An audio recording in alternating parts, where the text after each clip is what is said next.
बहुत समय पहले की एक बात है। एक बहुत सुंदर राजकुमारी थी। उसका नाम वीरावती था।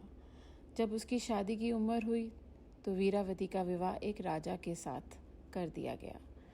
जब उसका पहला करवा चौथ आया, वह अपने माता पिता के घर आई। उस रानी के 7 भाई थे।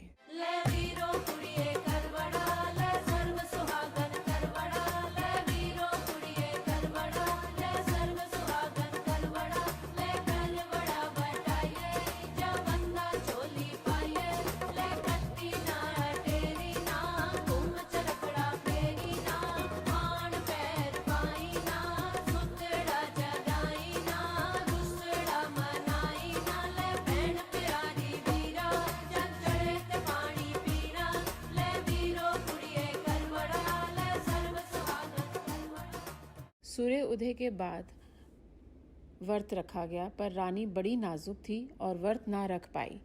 शाम तक वह काफ़ी कमज़ोर हो गई और बेहोश हो गई।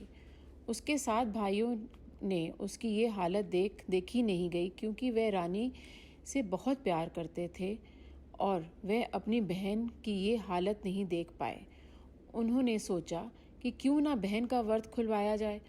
उन्होंने पहाड़ी के पीछे आग दिखा कर कहा, बहन, चांद निकल आया, चलकर अपना व्रत खोल लो। बहन ने भाभियों को कहा कि चांद निकल आया, चलकर व्रत खोल लो। भाभियों ने कहा कि वो चांद की रोशनी नहीं है, पर वीरावती ने एक ना सुनी।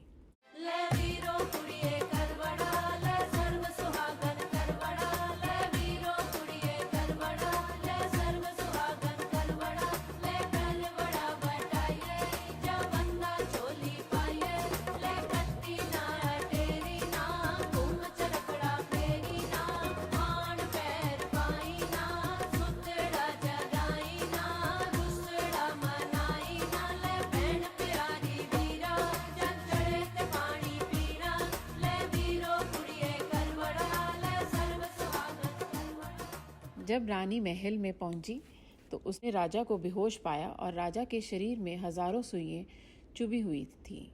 रानी ने हर रोज़ राजा के शरीर पर एक सुई निकाली और जब अगले साल करवा चौथ आया तो रानी ने व्रत रखा और उसी समय राजा के शरीर में सिर्फ एक ही सुई बची थी।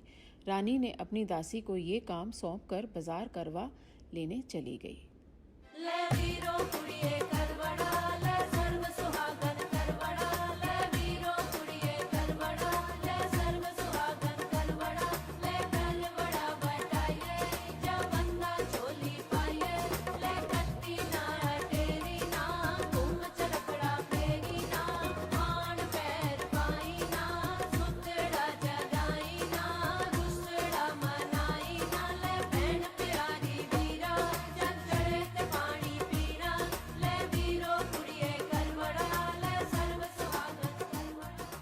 दासी ने वह आखिरी सुई भी राजा के शरीर से निकाल दी।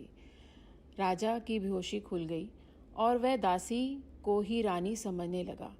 जब रानी ने ये देखा तो वह कहने लगी, जो रानी सी वो गोली हुई और जो गोली सी वो रानी हुई। पर वीरावती व्रत रखती रही। एक बार जब राजा दूसरे देश जा रहा था तो उसने दासी बनी रानी से पूछा कि कुछ तुम्हें भी चाहिए क्या?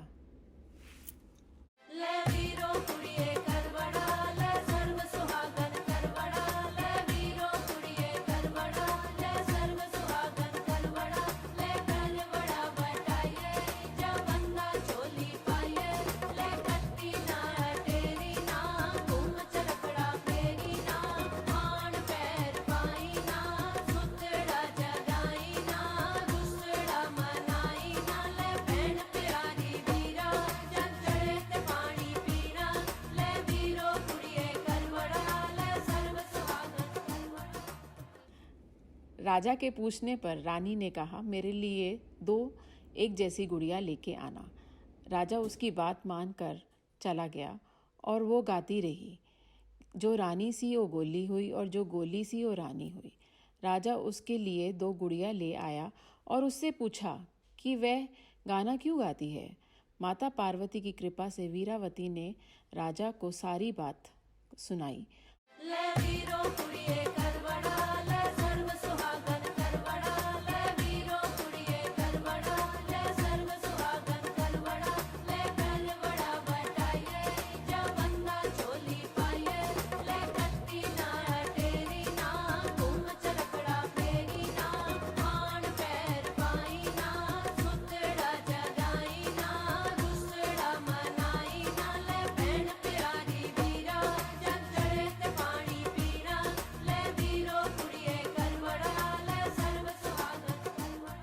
राजा रानी को पहचान गया और उसे रानी का उसको स्थान दिया।